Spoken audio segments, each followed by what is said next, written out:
Good afternoon, everybody. This is Business Pants. Like that you had to think about it. We got a lot going on here at Free Float Media. This is our one of many shows we're planning on launching. This is our Monday through Thursday daily news show. I'm Damian Rollis. That's Matt Mascardi, who's already in a state of mockery. Oh man, it's been a day and we haven't even started. Okay, let's start. Yeah, it's been a bit of a shit show around here. So let's just start. Let's just get over the whining. Make it happen, Captain. Today we are to prove that we are live, at least for those watching at home. We are going to talk a little bit about election night here in the United States, which happened yesterday. That was election day.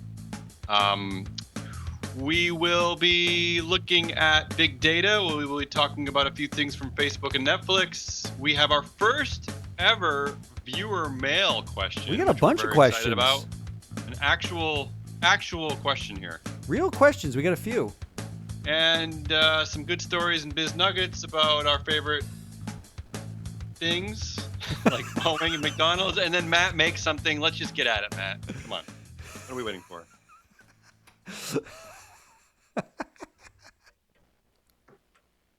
Calm down.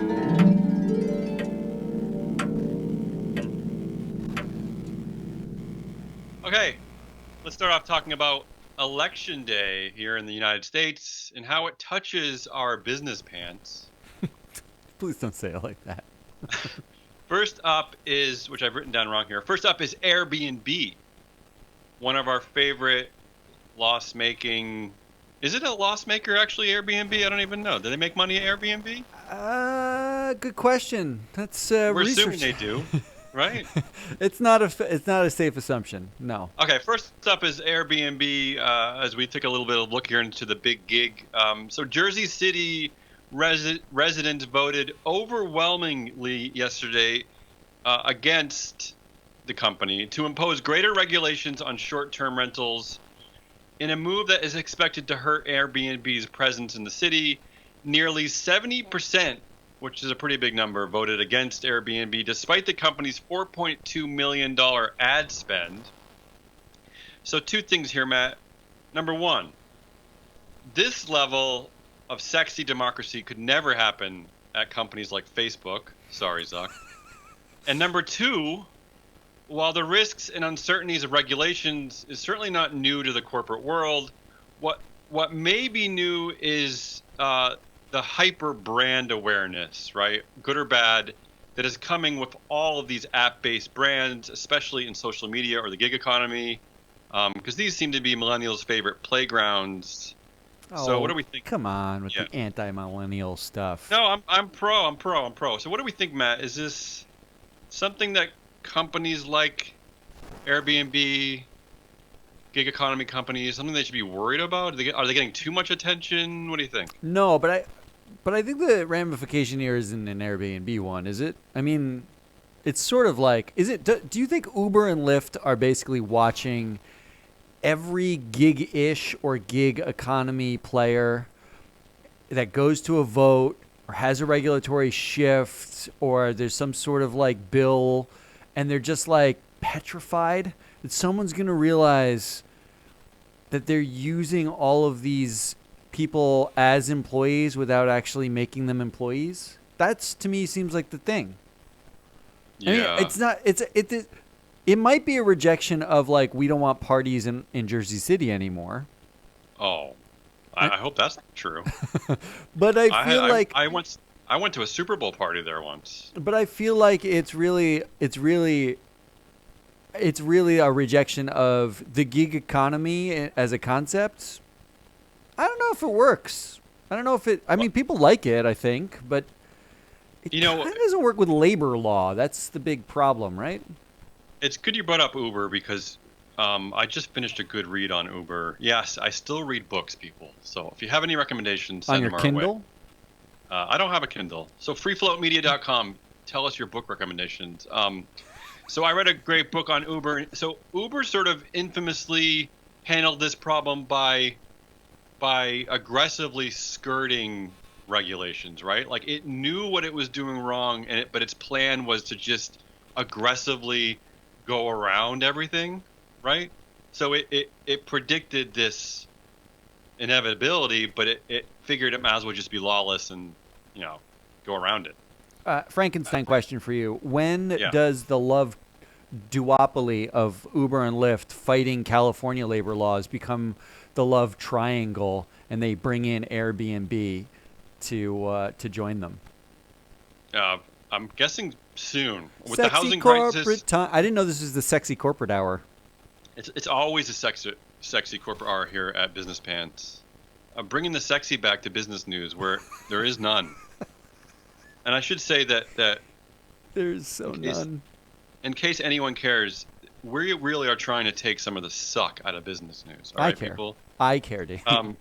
So yeah, I think you're right. I think there is sort of an equivalency here between the growing like housing crisis in Silicon Valley and these type of issues, right?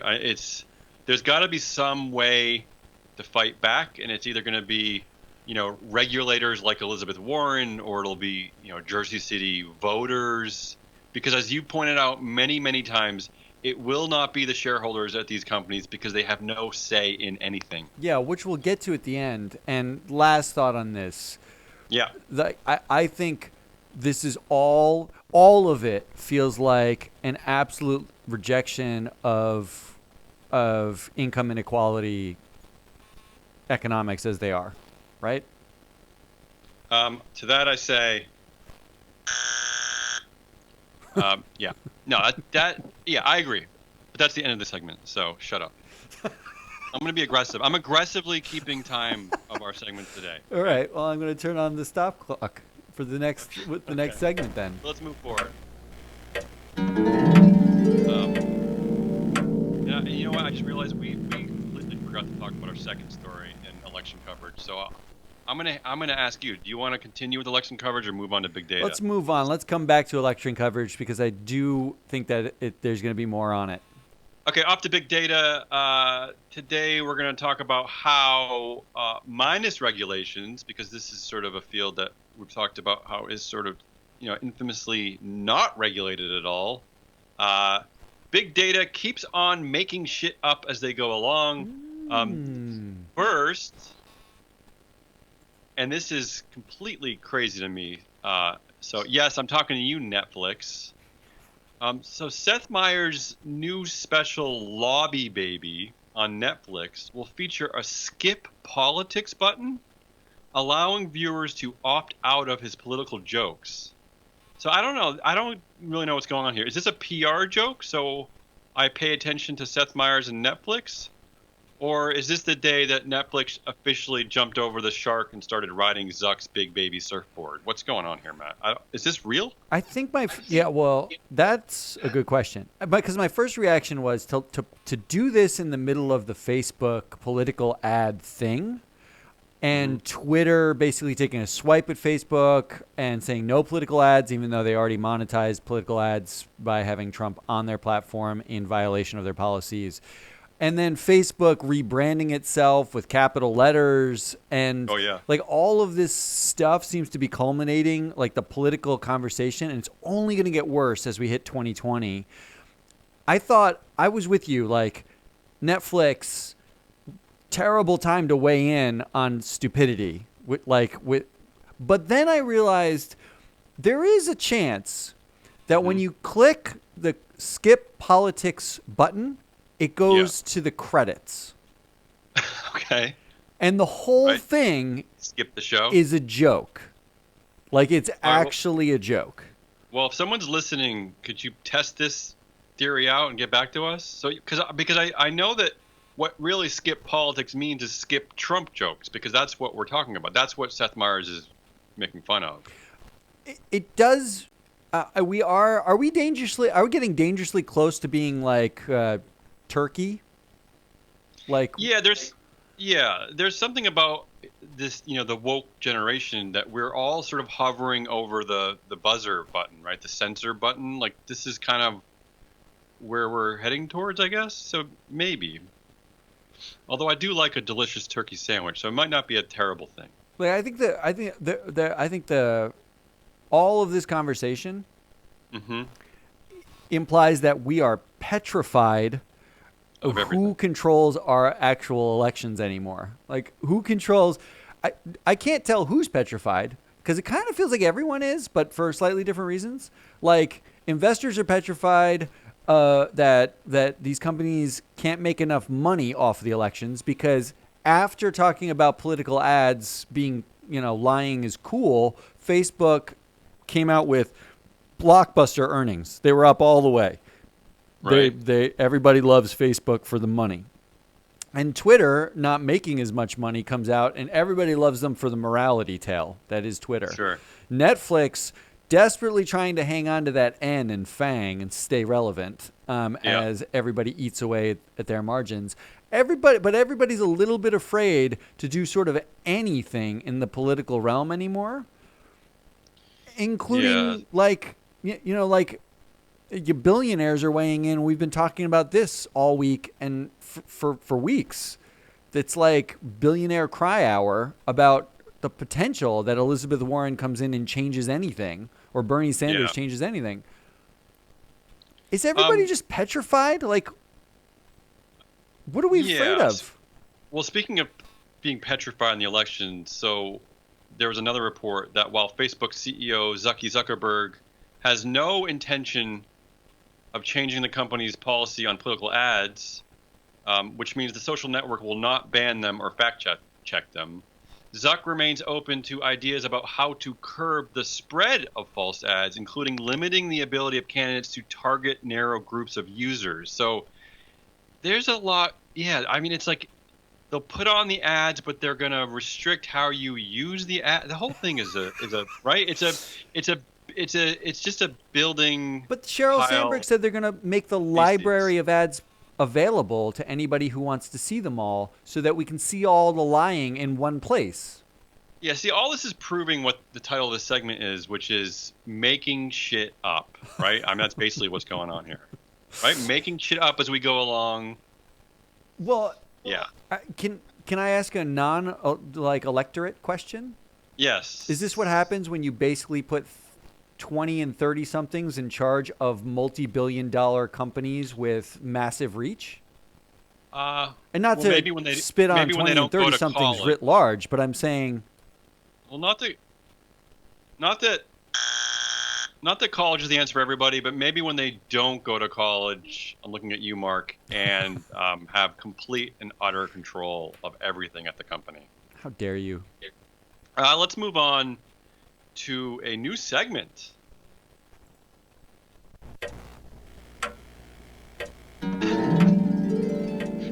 Well, that's makes it seem like a really sad new segment. All right, so this new segment is brought to us by one of our first listeners, I'm guessing.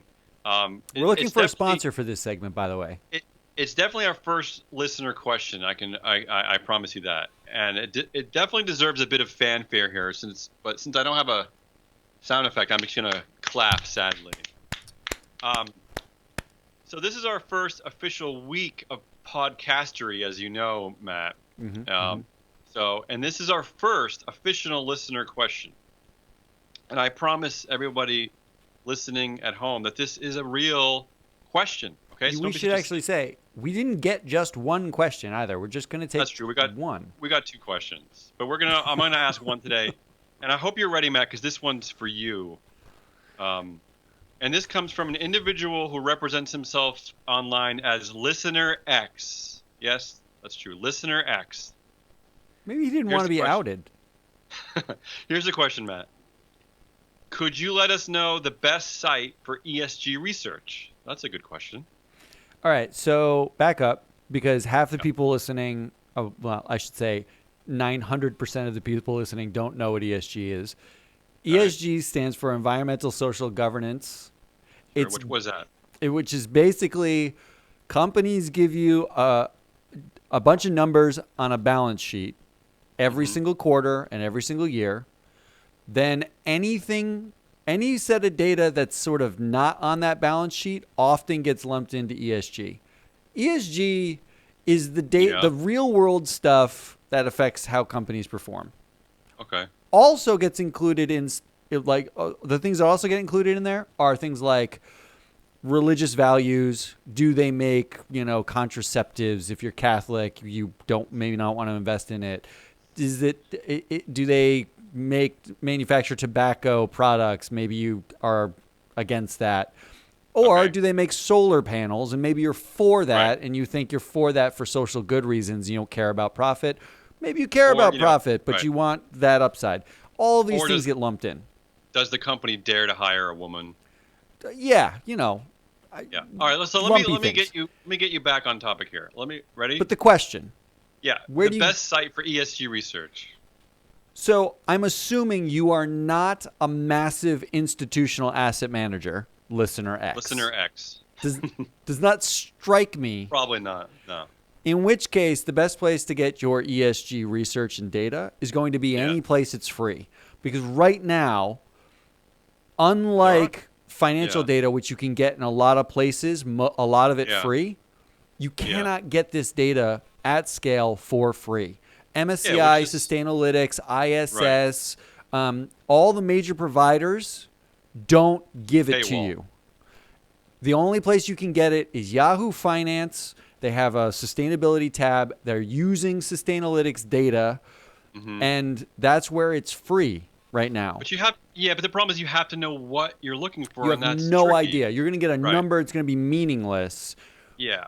If I'm suggesting to you, you want to go out Yeah. and you want to learn something about ESG, you want to do something, read as much research papers as you can from MSCI or Sustainalytics, all their free research, and then you're going to fucking dig deep, my friend. Go get it. Go at it. I think what Matt left out, unfortunately, is also listen to us regularly. It's all here. I will flood you with ESG data every day. Yeah, let's not forget that the two of us come from the ESG world. I was going to say something off-putting, but I decided not to. He's asking a question, or she. Listener X is genderless. True.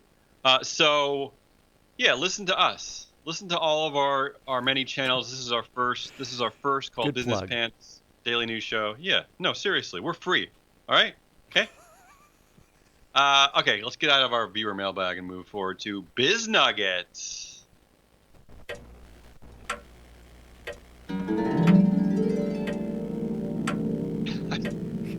I'm sorry, but I always feel like 5% more suicidal when I hear that.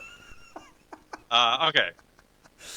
Off to the magical carpet ride that is Biz Nuggets. That's the effect we're going for. First off today, Boeing. Yeah, Boeing's embattled CEO Dennis Muhlenberg said the company would more readily ground planes in future accidents. The quote is, "If we knew everything back then that we know now, we would have grounded the airplanes after the first accident."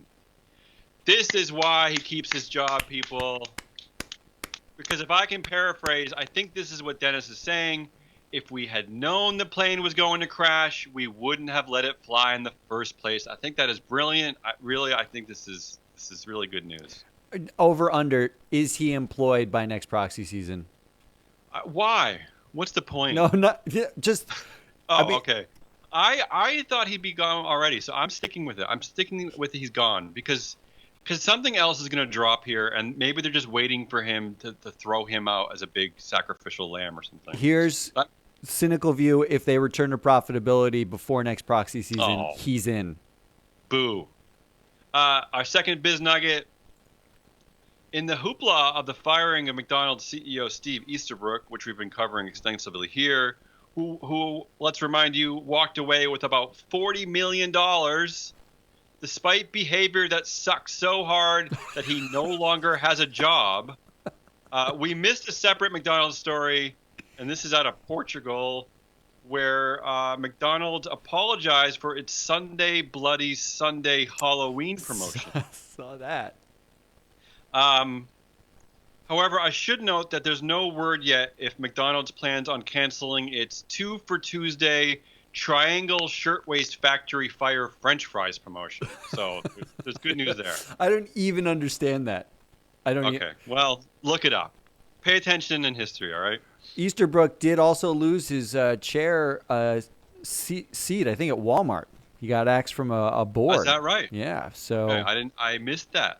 See, another a side biz nugget on our regular I business. like to chuck in some proxy biz nuggets.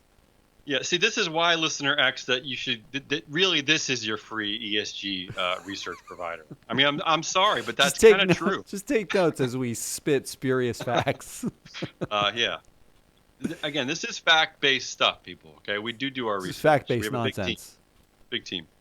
Our last nugget today is about Papa John's, where 10% of the board is represented by Shaq. Yes, the NBA's most cuddly giant, Shaquille O'Neal. I like reminding people that he is a tenth of the decision making there at Papa John's. So it appears that Papa John's is still very confused more than a year after it turned out that Papa John himself was a big racist. As the company announced yesterday, it is firing its CFO without any plans on who to replace him with. And it's also firing its chief operating and growth officer. So here's the good news, Matt. The first one is that the new chief commercial and marketing officer they hired comes from a paint company. Mm-hmm. Mm-hmm. That makes sense. And the second good bit of news is that the pizza is still middling. Well, I'm lactose intolerant, so this is. Oh, I didn't know that. This is this is why you come to Business Pants, to learn the ESG facts about lactose intolerance. So we got yeah. Did we settle the China problem with Papa John's now too? Didn't Papa John's, Shaq came out and was all for the NBA in the China? No blowback. No blowback at all. I don't think China takes that pizza seriously. That actually tells you the real reason they fired the CFO is because not even impugning China could help bring attention to Papa John's. We got about 30 seconds left. I have a quick question for you. So this is like 18 months after, the Papa John craziness. Is this too long of a period of time to get its act together, do you think, or what? I think they were having problems even when he was there. Okay. When Racist John was at the helm, I don't think it was much better. I mean, they had lost the NFL contract. They were losing some contracts. So this is all par for the course. Yeah. But the gain's Shaq. But Shaq's going to right this ship. I hope so. Perfectly timed there. I love it. Well-oiled machine here at Business Pants. So that's it. Let's go on to our favorite category here, Matt Makes, where every day our esteemed expert, Matt Moscardi, former executive director at MSCI, among other things, makes something magical for us, whether it's, I don't know, whether it's data or charts or just amazing insights. I don't know. No one ever said magic about charts. What are you making today, Matt? Today I'm making charts. Okay.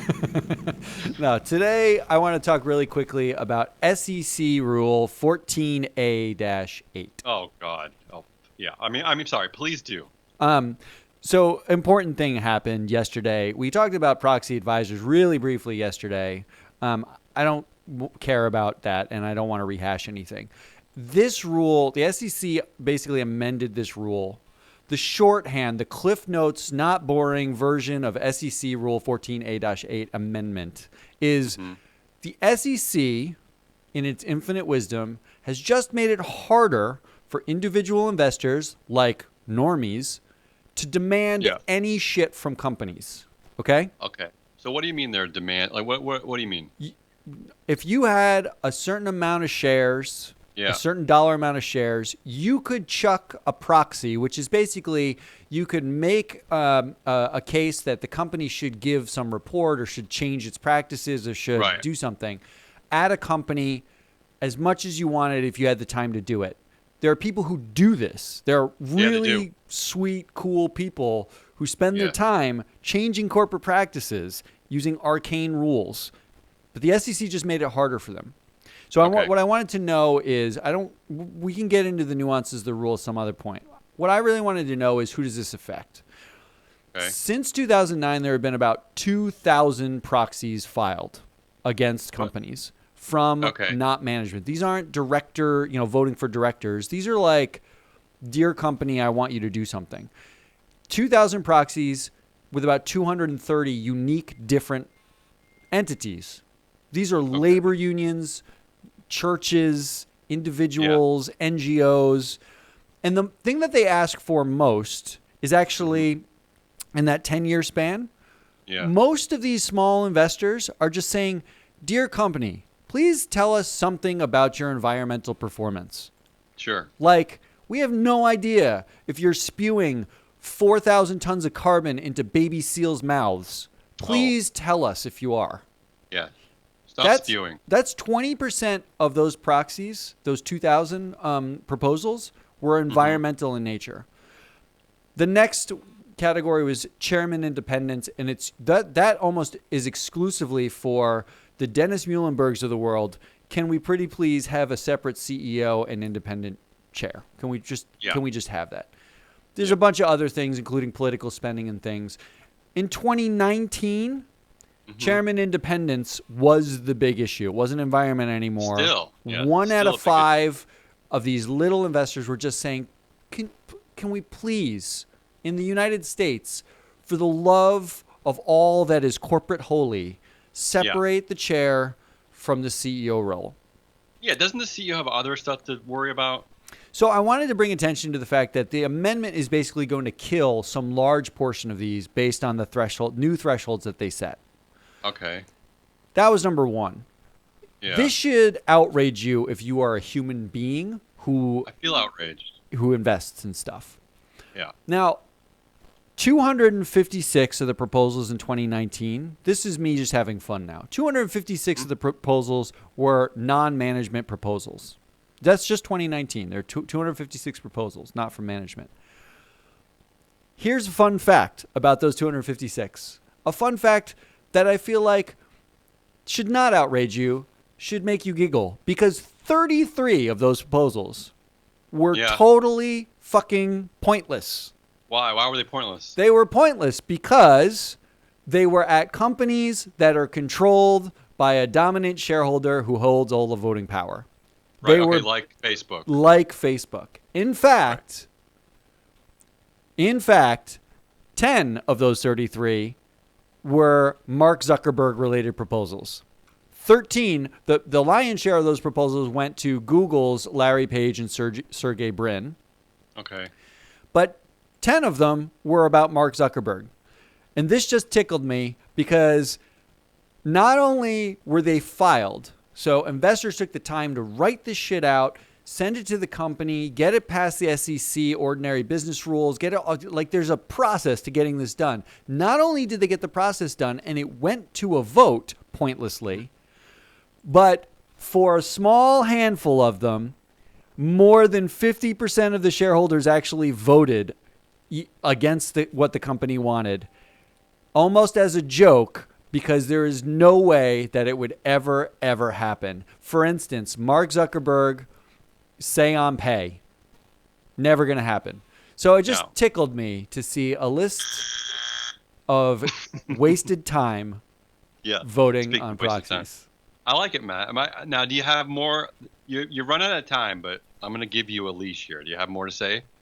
I don't really. It's except that all of the ones, apparently investors in their infinite pointlessness decided the thing they cared about was executive pay. All they wanted to do for all of these companies where they had no say was get a say on how much they get paid.